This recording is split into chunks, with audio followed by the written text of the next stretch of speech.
اسلامی عقائد میں سے ایک بنیادی عقیدہ آخرت ہے۔ جن چیزوں پر انسان ساری زندگی اعمال کرتا ہے وہ چیزیں ہوتی ہیں جو اس کے عقیدے میں شامل ہوتی ہیں۔ عقیدہ جس طرح کا ہوتا ہے اسی طرح کا انسان عمل کرتا ہے، جو اس کی سوچیں ہوتی ہیں، جو افکار ہوتے ہیں، اسی طرح اپنے شب و روز گزارتا ہے۔ جن لوگوں کا عقیدہ آخرت مضبوط ہوتا ہے کہ ہم نے اللہ کی بارگاہ میں کھڑے ہونا ہے، ہم نے اس کی بارگاہ میں جا کے اپنے اعمال کا حساب دینا ہے، عقیدہ آخرت مضبوط ہو تو لازمی طور پر اعمال سنور جاتے ہیں۔ انسان جواب دہی کے تصور کے ساتھ اپنے معاملات زندگی کو بار بار صحیح کرنے کی کوشش کرتا ہے۔ عقیدہ آخرت اسلامی عقائد میں بنیادی فکر کا عقیدہ ہے، اساس ہے عقائد کی۔ اگر کسی شخص کا یہ خیال ہو جائے کہ میں بس یہی زندگی ہے، کھا لو پی لو موج کرو، تو ظاہر ہے وہ فنا کا نام جب رکھ لے گا زندگی کو اور وہ دوبارہ اٹھنے کا قائل ہی نہیں ہوگا تو وہ تو کسی قانون کا پابند ہی نہیں رہے گا، وہ تو کسی چیز کی پابندی نہیں کرے گا، کسی چیز سے پرہیز نہیں کرے گا، من چاہی زندگی گزارے گا۔ عقیدہ آخرت، اللہ کی بارگاہ میں کھڑا ہونے کا تصور، یہ انسان کو سنوار دیتا ہے۔ یہ ایک ایسا مراقبہ ہے جو تزکیہ نفس کر دیتا ہے، انسان کا باطن سنور جاتا ہے، اخلاقیات میں تبدیلی آتی ہے۔ پھر کوئی کیمرہ بھی نہ لگا ہو نا، کوئی بھی نہ دیکھ رہا ہو تو بندہ پھر بھی نیک ہو جاتا ہے، کیونکہ اس کا خیال ہوتا ہے میرا رب مجھے دیکھ رہا ہے، صبح قیامت میں اپنے رب کی بارگاہ میں کھڑا کیا جاؤں گا۔ تو عقیدہ آخرت کی مضبوطی، اس تصور کا مضبوط ہونا امت مسلمہ کے لیے نہایت ہی ضروری ہے۔ آپ دیکھیے قرآن مجید فرقان حمید ہماری توجہ دلاتا ہے، اور سورۃ القیامہ کے اندر اللہ کریم نے ارشاد فرمایا ایحسب الانسان، کیا آدمی اس گھمنڈ میں ہے، کیا انسان کا یہ خیال ہے ان یترک سدی، کہ اسے آزاد چھوڑ دیا جائے گا، اس سے پوچھا نہیں جائے گا؟ کیا انسان یہ سمجھتا ہے اس سے کوئی سوال؟ ایحسب الانسان، کیا انسان اس گمان میں ہے، اس گھمنڈ میں ہے ان یترک سدی، تو اسے آزاد چھوڑ دیا جائے گا، کوئی پوچھنے والا نہیں ہوگا؟ اسے آزاد نہیں چھوڑا جائے گا، اس پر پابندیاں ہیں، اس پر کچھ قیود ہیں، اسے کچھ حدود بتائی گئی ہیں، اسے ایک دائرہ کار دیا گیا ہے، اسے بتایا گیا ہے کہ یہ حلال ہے، یہ حرام ہے، یہ تیرے لیے جائز ہے، یہ تیرے لیے جائز نہیں ہے، اس چیز کی حد تک تو آگے بڑھ سکتا ہے، یہاں سے اس لائن کو تو کراس نہیں کر سکتا۔ اس پر پابندیاں ہیں، ان پابندیوں کے بیچ رہ کے وہ زندگی گزارے گا۔ اور یہ بھی یاد رکھے، یہ آیت ایک دوسرا معنی یہ دیتی ہے کہ یہ مت سمجھے کہ صبح قیامت اسے چھوڑ دیا جائے گا، اس سے پوچھا جائے گا، اس سے سوال کیا جائے گا۔ اللہ کی بارگاہ میں جب یہ کھڑا ہوگا تو اسے اپنے اعمال کا حساب دینا ہو۔ لازمی طور پر ایک عدالت صبح قیامت لگے گی، جس عدالت میں مجرم پیش ہوں گے، انہیں اپنے جرموں کا حساب دینا ہے، ظالموں کو کھڑا کیا جائے گا، ان سے ان کے ظلم کے بارے میں باز پرس ہو۔ تو لازمی طور پر عقیدہ آخرت کی مضبوطی انسان کو مضبوط کرتی، اس کے اعمال پر پیرے بیٹھ جاتے ہیں، وہ پھونک پھونک کر قدم رکھتا ہے، سوچ کر جملے بولتا ہے، وہ کوئی بھی معاملہ کرتا ہے تو اس میں اس کا خیال ہوتا ہے کہ میں نے دنیا سے چلے جانا ہے، میرے پاس پتہ نہیں کتنا وقت بچا ہے، لہٰذا مجھے آخرت میں پیش ہونا ہے اپنے معاملات کی آسانی کے لیے، وہاں کی آسانی کے لیے میں یہاں تھوڑا سوچ سمجھ کے چلوں۔ رب فرماتا ہے تجھے ایسے ہی آزاد نہیں چھوڑا جائے گا، آزاد پنچھیوں جیسی زندگی نہ گزار، صبح قیامت کے معاملات کو پیش نظر رکھ، اس پر غور کر۔ یہ تصور گھر کے باہر بھی پورا مضبوط ہونا چاہیے اور گھر کے اندر بھی پورا مضبوط ہونا چاہیے۔ انسان اپنے مالک سے ڈرے اور قیامت کے دن اس کی بارگاہ میں حاضری کا یقین رکھے، اور وہ یاد رکھے کہ یہاں جو کچھ وہ دیکھے نا، بچوں کو استاد پڑھاتا ہے، محنت کراتا ہے، اگر بچے نہیں پڑھتے تو ڈانٹتا بھی ہے، سمجھاتا بھی ہے، قائل بھی کرتا ہے، اور جب وہ آخری بات کرتا ہے تو پھر وہ پتہ کیا کہتا ہے؟ چلو ٹھیک ہے، اگر نہ پڑھو گے تو امتحان تو آنا ہی ہے نا، رزلٹ تو آنا ہے، پیپر میں بیٹھو گے نہیں آئے گا، فیل ہو جاؤ گے۔ یہ لاسٹ پر یہ بات ضرور ہوتی ہے، اور یہ امتحان دینے کا تصور اور امتحانی سینٹر میں جانے کا خیال طالب علم کو مجبور کرتا ہے کہ میں اسباق تیار کروں، میں بار بار اس پر غور کروں، میں کتاب کو سمجھوں، میں اس کو حل کروں چیزوں کو، تاکہ جب میں مرکز میں جاؤں پرچہ دینے کے لیے امتحانی سینٹر میں تو پھر مجھے پریشانی کوئی نہ ہو۔ بس سمجھانے کے لیے بات عرض ہے کہ یہاں لوگوں کو بتایا جاتا ہے، قائل کیا جاتا ہے یہ حلال ہے، یہ حرام ہے، یہ تیرے لیے ٹھیک نہیں ہے، یہ تیری حدود ہیں، یہ تیرے قیود ہیں، یہ تیرا دائرہ کار ہے، لیکن اگر پھر بھی کوئی بندہ باز نہ آئے، پھر بھی کوئی شخص باز نہ آئے تو پھر اس کو کہا جائے گا صبح قیامت اللہ خود ہی حساب لے لے گا، پھر تجھے مالک اپنے سامنے کھڑا کرے گا، ثم لتسألن یومئذ عن النعیم، پھر وہ تجھ سے ایک ایک نعمت کے بارے میں سوال کر لے گا، پھر تجھے جواب دینا ہوگا۔ تو اس تصور کو اپنی زندگی میں لاگو کریں کہ ہم نے مرنا ہے، اللہ کی بارگاہ میں جان، اس تصور کو پوری طور پر طاری کریں اپنے ذہنوں میں۔ یہ جو رسمی سی بات ہے نا، پتہ نہیں کب چلے جانا ہے، جو جانے والے ہوتے ہیں ان کی کوئی تیاری بھی ہوتی ہے، جن کو پتہ ہوتا ہے نا، وہ رمضان المبارک میں نا کئی دفعہ ایسا ہوتا ہے کہ ٹکٹیں نہیں مل رہی ہوتی ہیں اور عمرے کے ویزے لگ چکے ہوتے ہیں، تو ایجنٹ کہہ دیتے ہیں جانے والوں کو کہ تیاری رکھنا، کسی وقت بھی میرا فون آ جائے گا، تو لوگوں نے بیگ باندھ لیے ہوتے ہیں، سامان تیار کر لیا ہوتا ہے، سارے انتظامات کر کے رکھے، کیوں کہ پتہ نہیں کس وقت بلاوا آ جائے گا، تو روز کہتا ہے پتہ نہیں اللہ کی جانب سے کس وقت بلاوا آ جائے گا۔ پھر اپنی تیاری بھی تو یار کچھ بتانا، میں بھی بتاؤں، آپ بھی بتائیں، پھر ہم اپنے آپ سے یہ بھی تو سوال کریں نا کہ جہاں اچانک جانا پڑے اس کے لیے تیاری ہوتی ہے، ہماری تیاری کیا ہے؟ اگر اچانک جانے پڑے اس کی بارگاہ میں کیا تیاری ہے؟ روز دیکھ رہے ہیں نا، کچھ لوگ روڈ پہ چڑھے تھے، پہنچ نہیں سکے، ہاسپٹل گئے تھے، پہنچ نہیں سکے، کچھ لوگ کسی فیلڈ میں کام کر رہے تھے، ڈگری نہیں مل سکی، جا ہی نہیں سکے، وقت آ گیا، تو اگر وہ ٹائم آ جاتا ہے اس کی بارگاہ میں حاضر ہونا پڑ جاتا ہے۔ تیاری کیا ہے؟ نبی پاک علیہ الصلوۃ والسلام گھر کے اندر اپنے گھر والوں کی تربیت کے لیے اور تعلیم امت کے لیے ایک دعا مانگتے تھے۔ حضرت عائشہ صدیقہ کہتی ہیں حضور دعا مانگتے تھے، مشکات میں موجود ہے، کیا دعا تھی؟ اللہم حاسبنی حسابا یسیرا، اے اللہ ذرا حساب آسان کر کے لینا. یہ حضور تعلیم امت کے لیے دعا مانگ, اللہ حساب ذرا آسان کر کے لیجیے, مالک کرم فرمانا. حضرت عائشہ صدیقہ رضی اللہ تعالیٰ عنہ ارشاد فرماتی ہے, میں نے عرض کیا یا رسول اللہ صلی اللہ تعالیٰ علیہ وسلم یہ آسان حساب کا کیا مطلب ہے؟ تو حضور فرمانے لگے, عائشہ آسان حساب کا مطلب یہ ہے کہ رب کریم بندے کے نامہ یا اعمال پر نظر ڈالے گا اور پھر اللہ تبارک و تعالیٰ اس سے درگزر فرما دے گا. یہ آسان حساب ہے. پتہ مالک کو ہے اس نے کیا کیا ہے, پر کریم ہے نا. عدل کریں تے تھر تھر کمبن, اچیاں شانہ والے تے جے فضل کریں تے پھر بخشے جامن میرے جے منہ کالے. نظر کرے گا پھر معاف فرما دے گا. اور حضور فرماتے عائشہ یاد رکھو جس سے اس نے حساب لیا وہ پھر بڑی مشکل میں آ جائے گا, اس کے لیے مشکل ہو. اللہم حاسبنی حسابا یسیرا, اے اللہ تو حساب ذرا آسان کر کے لینا, ذرا آسان کر کے. یہ تعلیم امت کے لیے کہ امت کے دل میں خیال پیدا ہو کہ حساب دینا ہے, تو نے حساب دینا ہے, تو نے اپنے مال کا حساب دینا ہے, تو نے اپنے لفظوں کا حساب دینا ہے, تو نے معاملات کا حساب دینا ہے. تو جس کرسی پہ بیٹھا ہے, تو کلرک ہے یا صدر ہے, تو نے اپنی اس نشست کا حساب دینا. تو استاد ہے یا پیر طریقت ہے, تو مؤذن ہے یا خطیب ہے, تو جو بھی ہے تو نے حساب دینا ہے. تجھے تیرے منصب کے بارے میں پوچھا جائے گا, تجھے تیرے عہدے کے بارے میں پوچھا جائے گا, تجھے اپنی ذمہ داریوں کے بارے میں حساب دینا. اللہ کی بارگاہ میں تمہیں جا کے بتانا ہے کہ تم نے کیا اعمال کی. اس تصور کو پکا کریں. یہ تصور کتنا کو پکا ہونا چاہیے, دنیا کیا ہے اور آخرت کیا ہے. ہمارے ہاں لوگوں نے بہت بڑا لمبا چوڑا دنیا کا تصور بنا لیا, کار جہاں دراز ہے, لمبا تصور, دنیا داری کے لیے لمبی منصوبہ بندی دور دور تک. میں نے یہ کرنا ہے, پھر میں نے یہ کرنا ہے, پھر اس کے بعد انشاءاللہ یہ کر دینا. یہ تو آپ نے 300 سال کی پلاننگ بتا دی ہے. یہ تو 300 سال کی پلاننگ بتائی. کیا بتائیں تجھے اے باپ, کیا کار ہائے نمایاں کر گئے, بی اے کیا, نوکر ہوئے, پینشن ملی, پھر مر گئے. زندگی تو اتنی سی ہے, اتنی لمبی منصوبہ بندی. اس میں آخرت کہاں ہے؟ اس میں اگر کسی مقام پر رب کی بارگاہ میں حاضر ہونا ہے تو وہ کہاں ہے؟ جو مرنے والے لوگ ہوتے ہیں ان کا تو جینا کچھ اور طرح کا ہوتا ہے, جن کو جانا ہوتا ہے ان کا رہنا تو کچھ اور طرح کا ہوتا ہے, جن کو کسی جگہ منتقل ہونا ہوتا ہے, جو عارضی مکانوں میں رہتے ہیں ان کا رہن سہن تو ذرا اور طرح کا ہوتا ہے. لیکن جو ہمارا انداز ہے, جو ہمارا رہن سہن ہے, جو ہمارا طریقہ کار ہے, وہ تو مستقل رہنے کا ہے. وہ تو لگتا ہے کہ کبھی چھوڑنے والے نہیں ہیں. اس میں تو کوئی ایسی چیز نظر نہیں آتی کہ جس میں ہم محسوس کریں کہ ہم نے چھوڑ کے جانا ہے. لیکن نبی پاک علیہ السلام نے جس دنیا کو ہم بہت بڑی دنیا سمجھتے ہیں, حضور نے اس کی مثال کیا دی. صحیح مسلم کی حدیث ہے, دیکھیں کتنا کھول کر اور کتنا آسان کر کے رسول پاک ہمیں بات سمجھاتے ہیں. دنیا کیا ہے, آخرت کیا ہے, یہ والی زندگی کیا ہے, آخرت کی زندگی کیا, بالکل کھول کر واضح کر کے نبی پاک علیہ الصلوۃ والسلام فرمانے لگے دنیا اور آخرت کی مثال اس طرح ہے جس طرح دریا بہ رہا ہو اور کوئی آدمی اس میں انگلی ڈبوئے, جتنا پانی اس کی انگلی کو لگ گیا یہ دنیا ہے, اور جو باقی ٹھاٹھے مارتا دریا پیچھے ہے, سمندر پیچھے ہے, وہ سارا آخرت ہے. یہ اتنی سی دنیا ہے, یہ صحیح مسلم میں موجود ہے. اتنی سی دنیا کے لیے اتنے پاپڑ بیلنا, اتنی سی دنیا کے لیے اتنے ظلم کرنا, اتنی سی دنیا کے لیے اتنے حق ضائع کرنا, اتنی سی دنیا کے لیے اتنے لوگوں کے دل توڑنا, اتنے حقوق پہ ڈھاکہ ڈالنا, اتنا جبر کرنا, لوگوں کا مال کھانا, لوگوں کو تکلیف دینا, عزتیں اچھالنا, اتنی سی دنیا کے لیے. حضور فرمانے لگے اتنی سی ہے یہ دنیا, جتنا انگلی کو پانی لگ گیا ہے وہ جنت, جو میری جنت نہیں خدا کا فضل ہے, جو اللہ کی عطا ہے اپنے بندوں کے لیے. میرے کریم فرمانے لگے اس جنت میں وہ نعمتیں ہیں نہ کسی آنکھ نے دیکھی, نہ کسی کان نے سنی, نہ تمہارے دل پر کبھی خیال ہی گزرا ہوگا کہ ہمارا رب ہمیں یہ عطا فرمانے والا ہے. تھوڑا سا نا 24 گھنٹوں میں کچھ ٹائم اپنی آخرت کے لیے, اپنے سارے معاملات کو مرتب کرتے ہوئے کچھ زندگی کے کام اپنی آخرت کے لیے. آپ یقین کریں بچوں سے لے کر بڑوں تک, ان پڑھ سے لے کر پڑھے لکھے تک, ہم نے جس کو اپنے مزاج کے مطابق کم فہم سمجھا اس سے لے کر دانشور تک دوڑ لگ گئی دنیا جمع کرنے کی. وہ ایک سوچ حضرت سلطان باہو رحمۃ اللہ علیہ فرمانے لگے, ہزاروں لوگ ان کی خدمت میں آیا کرتے تھے تو کہتے ہیں رابطہ طالب کوئی نہیں ملیا, یہ جو ملے ہے طالب زردہ ہو, یہ تو دعا کرانے آئے ہیں کہ میرا کاروبار نہیں چلتا, یہ تو دعا کرانے آئے ہیں کہ جناب وہ میرا جو ہے وہ فلانا کیس سلجھ گیا. رابطہ طالب کوئی نہ ملے. کوئی ایسا تو آتا جو کہتا میری اس سے ملاقات کرا دے, کوئی طریقہ بتائے مالک معرفت کیسے دیتا ہے. کوئی تو ایسا آتا جو کہتا کہ آؤ نہ کچھ باتیں درد کی کریں, کچھ عشق رسول کی تم کرو, کچھ محبت مصطفیٰ کی میں کروں. کچھ ایسے آتے جو کہتے آؤ نہ کوئی ذکر چھیڑے صدیق اکبر کا, کوئی بات کریں سیدنا فاروق اعظم کی, کچھ تذکرے ہو جائیں عثمان غنی کے, تھوڑی دیر ہو نہ جائے مولا علی کا تذکرہ.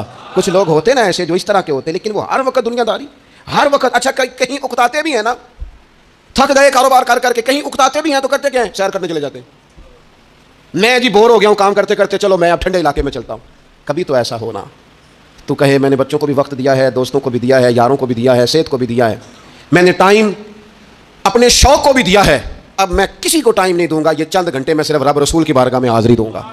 تو ذرا جم کے قرآن پاک پڑھے, تو ذرا ذوق سے درود پاک پڑھے, تو ذرا شوق سے میرے محبوب کی نعت سنے, تو سارا زمانہ بھول جائے اور تو راج راج کے دعا مانگے, اپنے رب کی بارگاہ میں اپنی پریشانیاں عرض کرے, اپنے اندر کی کیفیت بیان کرے. دل جو سخت ہو گیا ہے, ذہن جو سخت ہو گیا ہے, جو طبیعت میں وہ نورانیت نہیں آ رہی, اس کی تو بات کرے, تو اپنے رب کی بارگاہ میں معافی کا سوال کرے, تو اس سے قیامت کے دن درگزر کرنے کے لیے عرض کرے. کچھ تو ایسا ٹائم نکلے لیکن دوستو ہم تو بالکل الجھتے ہی جا رہے ہیں.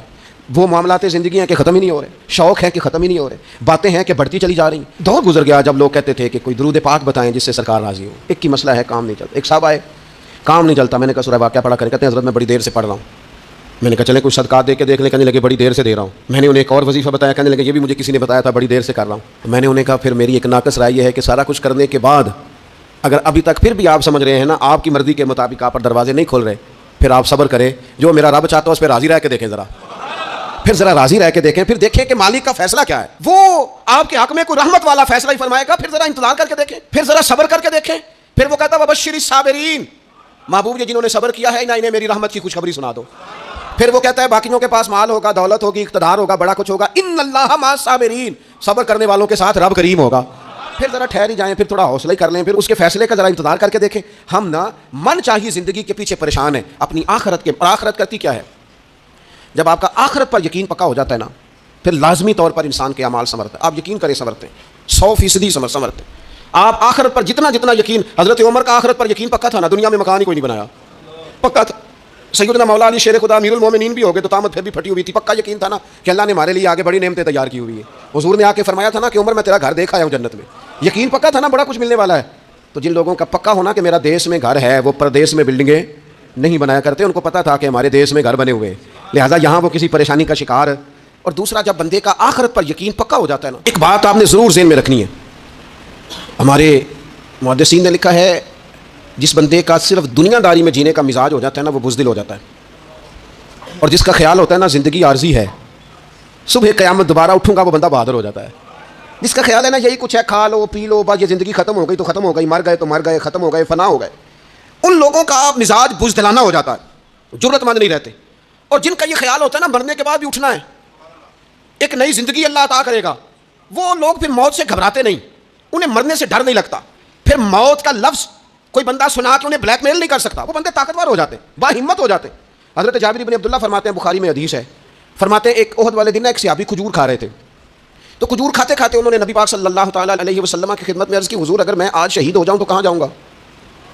تو محبوب فرمانے لگے میرا رب اپنے فضل سے تجھے جنت عطا کرے گا. حضرت جابر بن عبداللہ رضی اللہ تعالیٰ عنہ فرماتے ہیں اس بندے نے کیا کیا, اس نے نا کھجور جتنی کھا لی تھی کھا لی, باقی نکال دی منہ سے, تلوار لی, میدان میں گئے, شہید ہو گئے. سبق ہمیں کیا دیا؟ کہنے لگے جب مرتے ہی اللہ تعالیٰ جنت عطا کرے گا, پھر کھجور کھاتے کھاتے رہنے والی دیر بھی کیوں کرنی ہے؟ پھر چھوڑو, جنت میں جا کے اللہ کے دیے ہوئے انعام کھائیں گے.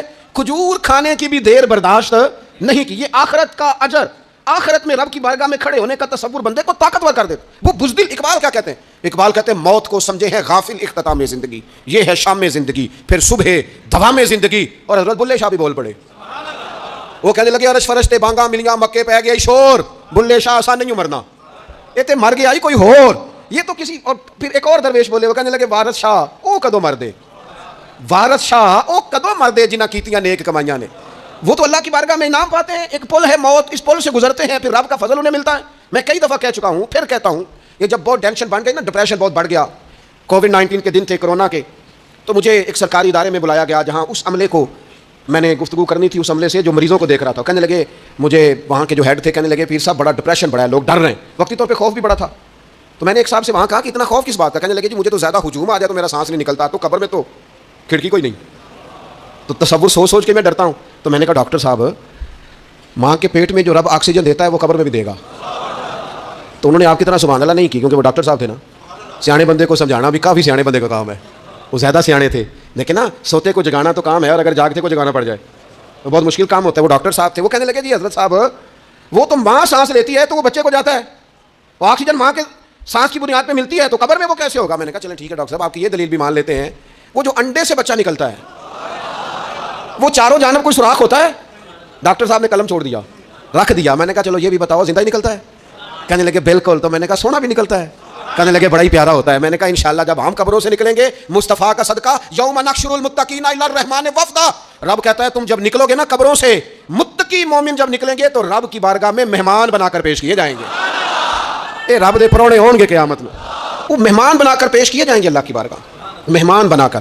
دوستو قبر صرف دوزخ کا گڑھا نہیں ہے, دوزخ کا گڑھا بھی, لیکن اس کے لیے جس نے دنیا میں رہ کے صرف دنیا کٹھی کی, آخرت کے لیے جمع کچھ نہیں کیا, اور جس نے یہاں رہ کے وہاں کے لیے کوشش کی, صبح سے شام تک ڈرا کہیں میرا رب ناراض نہ ہو جائے, کہیں حضور کی بتائی ہوئی حدیں معاذ اللہ مجھ سے کراس نہ ہو جائے. جس نے محتاج زندگی گزاری اس کی قبر گڑھا نہیں, کھڈا نہیں, بلکہ حضور فرماتے ہیں روضۃ من ریاض الجنہ, اس کی قبر تو باغ ہے, باغ. ایک منٹ کے لیے صرف سوچنا, بندہ فوت اور سیدھا اسے باغ میں چھوڑا ہے کوئی, باغ ہے قبر, باغ. اور باغ بھی معمولی نہیں, معمولی کیاری نہیں, روضۃ من ریاض الجنہ, جنت کے باغوں میں سے باغ. اور باغ اتنا سونا ہے جس میں آنکھ کھلے گی تو پہلی زیارت ہی مدینے والے رسول کی نصیب ہوگی. تو خوف آتا ہے وہاں جاتے ہوئے. پہلے بھی میں نے کہا تھا, پھر کہتا ہوں, وہ مرحوم آسی نے کہا تھا, آج پھولے نہ سمائیں گے کفن میں آسی, وہ قبر کی رات ہے ان سے ملاقات کی رات. آج تو ملاقات. تو یہ جو عقیدہ آخرت ہے یہ انسان کو بزدل نہیں کرتا, بہادر کر دیتا ہے. جو لوگ عقیدہ آخرت نہیں رکھتے بزدل ہو جاتے ہیں, اور لازمی طور پر بزدل ہو جاتے ہیں. اسی طرح یہ جو عقیدہ آخرت ہے یہ صبر و تحمل پیدا کرتا ہے انسانی زندگی میں, ٹھہراؤ پیدا کرتا ہے. انسان محسوس کرتا ہے کہ کل دنیا یہ نہیں, آگے بھی اللہ بڑا کچھ عطا فرمانے والا ہے. اس کے مزاج کے اندر تحمل, بردباری, سکون رہتا ہے. یعنی نہیں بھی اگر کسی مظلوم کو انصاف مل سکا دنیا میں تو وہ پھر بھی بے صبرا نہیں ہوتا, وہ ٹھہراؤ کا شکار ہے. اسے پتہ ہے قیامت کے دن بھی ایک عدالت لگے گی, اللہ کی بارگاہ میں جانا ہے. نبی پاک علیہ الصلوۃ والسلام نے فرمایا اگر سینگوں والی بکری نے بغیر سینگوں والی بکری کو تکلیف دی ہوگی تو قیامت کے دن اسے بھی بدلہ دینا پڑے گا. تو یہ تحمل پیدا کرتا ہے انسان کو, ایک حوصلہ ہوتا ہے کہ ساری عدالتیں یہاں نہیں, قیامت میں بھی لگنی. جب انسان عقیدہ آخرت رکھتا ہے نا تو پھر اس کے لیے نا رب کے رستے میں خیرات کرنا بڑا آسان ہو جاتا ہے. پھر نہ وہ محسوس کرتا ہے کہ میں نے سارا کچھ یہاں کے لیے جمع نہیں کرنا, کچھ میں نے وہاں کے لیے بھی جمع کرنا ہے. وہ پھر اپنی آخرت کے لیے کچھ نہ ایک بینک آخرت کا بھی بنا لیتا ہے, اس میں بھی کچھ نہ کچھ جمع کراتا رہتا ہے. اسے پتہ ہوتا ہے کہ میں نے اللہ کی بارگاہ میں حاضر ہونا ہے, وہاں کی بھی کچھ نہ کچھ تیاری. نبی پاک صلی اللہ تعالیٰ علیہ وسلم نے بکرا بھیجا گھر میں ذبح کرنے کے لیے, تو سرکار تشریف لائے سر شام, تو فرمایا کیا بنا؟ عرض کی یا رسول اللہ صلی اللہ تعالیٰ علیہ وسلم سارا بانٹ دیا ہے, محلے داروں میں, رشتہ داروں میں, غریبوں میں سارا بانٹ دیا, بکرے کی ایک دستی صرف بچی ہے, آپ کے لیے رکھی ہے. تو حضور نے توجہ کیا دلائی, محبوب نے کس طرف رخ کیا. حضور فرمانے لگے اپنے اہل خانہ سے, ازواج مطہرات سے, کریم فرمانے لگے عائشہ وہ جو تم نے بانٹ دیا نا وہ سارا ہی بچ گیا ہے, وہ سارا ذخیرہ ہو گیا, وہ جمع ہو گیا آخرت کے لیے, وہ ہمارے پاس بچ گیا. یہ جو تم سمجھتے ہو نا یہ بچا کے رکھا ہے, یہ تو ہم استعمال کر لیں گے, وہ ہم نے سیو کر لیا ہے, وہ بچ گیا ہے. حضرت ابو ذر غفاری رضی اللہ تعالیٰ عنہ اپنے خادم سے کہنے لگے کہ مجھے پتہ چلا ہے یہاں فلاں جگہ کچھ غریب لوگ آئے ہیں, تو اس طرح کرنا جو اچھا اونٹ ہے نا میرے اونٹوں میں سے, اچھا اونٹ وہ ذبح کر کے نا تو ان سارے گھروں میں تقسیم کر دو, جتنا گوشت وہاں بھیجو گے اتنا ہی میرے گھر میں بھی بھیج دینا. آپ کا وہ خادم کہتا ہے میں نے اپنی سمجھ کے مطابق اچھا اونٹ ذبح کر کے گوشت بنا کے میں نے بانٹا, اور میں نے اس طرح کیا کہ وہ حضرت ابو ذر غفاری کے گھر بھی اتنا ہی گوشت بھیجا جتنا تمام غربا کے یہاں میں نے بانٹا تھا. شام کو جناب ابو ذر غفاری اپنے اونٹوں کے باڑے میں آئے جہاں باندھا کرتے تھے اپنی حویلی میں, تو آ کے دیکھا کہ وہ سرخ بہترین اونٹ جو سب سے بہترین تھا وہ تو کھڑا ہے. آپ اپنے خادم سے کہنے لگے میں نے تمہیں کہا تھا جو سب سے اچھا ہے اس کو ذبح کرنا, تو وہ کہنے لگا حضور وہ باقیوں میں سے سب سے اچھا تھا, اس سے ہی تھوڑا سا کمزور تھا, اور یہ تو آپ کی سواری کے لیے ہے نا, یہ تو آپ کے کام آتا ہے, اس پہ تو آپ سفر کرتے ہیں, اس لیے میں نے اسے چھوڑ دیا, اور اس کے بعد جو سب سے اچھا تھا وہ میں نے ذبح کر دیا. تو حضرت ابو ذر غفاری فرمانے لگے تو شاید سمجھا نہیں, میں اسے بھی سواری کے لیے رکھنا چاہتا تھا پر اپنی آخرت کی سواری کے لیے. میرا دل تھا وہ جو آخرت میں سفر کرنا ہے نا, دشوار گزار گھاٹیاں ہیں, ان گھاٹیوں کے لیے وہ اونٹ میرے کام آ جائے گا, لہذا میں نے تجھے کہا تھا جو سب سے بہتر ہو وہ دے دینا تاکہ ذرا میری آخرت کی سواری بن جائے, تاکہ میں ذخیرہ کر لوں. بڑا دیا بال بچوں کو, بڑا دیا بہن بھائیوں کو, بڑا دیا دوست احباب کو, بڑے قرضے دیے ادھر ادھر, ان ساری زندگی دیے. ایک موقع پر صرف آپ نے کسی کو انکار کیا نا, ایک موقع پر, تو وہ پچھلے جو 99 دفعہ آپ نے دیا ہوتا ہے وہ اس کا بھی منکر ہو جاتا ہے. وہ کہتا ہے تو نے کبھی کام ہی نہیں آیا, وہ تو نے تو میری امید ہی توڑ دی. وہ سارے شکوے ساری زندگی کہاں خرچ کر دی بلا, کس مقام پر. اور یہاں حال یہ ہے کہ حضور فرماتے ہیں جب تو صدقہ دیتا ہے تو رب اسے اپنے دستے قدرت میں لیتا ہے, اور اس طرح تمہارے صدقے کو پالتا ہے جس طرح تم اپنے گھر میں بچڑا نہیں پالتے, اس طرح صبح قیامت تمہیں وہ نتیجے کے طور پر پلا ہوا صدقہ ملے گا. ہم اپنی آخرت کو چونکہ اس لیول پر یقین نہیں لاتے الا ماشاء اللہ, لہٰذا اس کی تیاری کے لیے ذخیرہ نہیں کرتے. اپنی آخرت کی تیاری کے لیے ذخیرہ کریں اور کوشش کریں کہ اور یہ عقیدہ اپنی اولادوں میں, اپنے متعلقین میں, اپنے احباب میں اس کو راسخ کریں. کوئی نہ کوئی بات عقیدہ آخرت کی, قیامت کی, ضرور اس کا تذکرہ کریں. ان باتوں کو اپنی زندگی کا حصہ بنائیں. اگر عقیدہ آخرت نہ ہو تو دنیا کی ساری چیزیں ویسے لوگوں کو عجیب لگنے لگ جائیں. اگر کوئی قیامت ہی قائم نہ ہو تو مظلوم رہ گیا, ظالم نے تو پھر ظلم ہی کمایا, وہ تو پھر دندناتا پھرے گا. تو رب کہتا ہے ایحسب الانسان ان یترک سدی, کیا انسان سمجھتا ہے کہ اسے یوں ہی چھوڑ دیا جائے گا, کوئی اسے آزاد ہی چھوڑ دیا جائے گا, کچھ پوچھا ہی نہیں جائے گا؟ صبح قیامت سوال ہوں گے, رب کی بارگاہ میں حاضری ہوگی, اللہ کے حضور سوالات کے جواب دینے ہوں گے. لہٰذا اپنی زندگی کے اعمال کو مرتب کرتے وقت, کوئی بھی کام کرتے وقت ایک تصور ضرور ذہن میں رکھیں کہ مجھے صبح قیامت اس کا حساب دینا ہے. یہ جو جواب دہی کا تصور ہوتا ہے یہ انسان پر پہرے دار ہوتا ہے, یہ اس کو مضبوط کرتا ہے, اس کی عقیدے کی بنیادیں اس کے عمل کو طاقتور کر دیتی ہیں. لہٰذا عقیدہ آخرت اپنے بچوں میں, آنے والی نسلوں میں, آپ دیکھیں حضور نے یہ عقیدہ آخرت مضبوط کر دیا تھا نا, تو پھر سیدہ فاطمہ الزہرا نے کچے مکان میں ساری زندگی گزار دی. پھر محبوب پاک نے دیکھا کہ وہ اونٹ کے بالوں کی بنی ہوئی چادر اوڑھ کے چکی پیس رہی ہیں, تو محبوب نے یہ نہیں فرمایا کہ اللہ آسانی کر دے گا, اچھا وقت آ جائے گا تو فکر نہ کرنا, یہ مشکل نہ. محبوب کریم نے فرمایا فاطمہ دنیا میں تھوڑی مشقت برداشت کرو, اللہ آخرت کی ساری سعادتیں آپ کو عطا فرمائے گا. گویا کریم نے فرمایا آپ کو یوں ہی زندگی گزارنی ہے, یہی طرز رکھنی ہے، اسی طرح ہی آپ کو وقت گزارنا ہے. جو آرام کا وقت ہے وہ اللہ تعالیٰ جنت میں عطا کرے گا. عقیدہ آخرت کی مضبوطی. تھوڑا سا ہمارے ایک بڑے قریبی دوست تھے، بڑا میرا ان سے پیار تھا، 34.5 سال عمر، خود ہارٹ اسپیشلسٹ ڈاکٹر. لیکن یہ پچھلے ہفتے وہ مریضوں کو چیک کر کے نیچے آ کے دفتر میں بیٹھے. ایک تو لوگ کہتے ہیں نا اسپتال پہنچ جاتا تو شاید بچ جاتا، تو ہاسپٹل کے اندر ہی تھے اور ابھی چڑھتی جوانی، 34-35 سال عمر. لیکن کمال یہ تھا کہ میرے جیسے کئی لوگوں نے بھی آنسو اس لیے بہائے کہ اتنی چڑھتی جوانی میں اتنے خوبصورت ماحول کے اندر بھی انہوں نے مزاج خیر خائی کا بنایا ہوا تھا. ہر شخص سے اس نے کلام اور رب رسول کی طرف اپنا لگاؤ، نماز کی پابندی، جب بھی حال پوچھنا تو کہتے تھے اللہ اور اس کے رسول کا فضل ہے. تو اپنی زندگی میں جن لوگوں کا تصور آخرت مضبوط ہو جاتا ہے وہ کئی دفعہ جلدی بھی سمٹ کر چلے جائیں تو ان کے حق میں رحمت والے فیصلے ہوتے ہیں. اللہ تعالی ہمیں سمجھنے کی توفیق عطا کرے.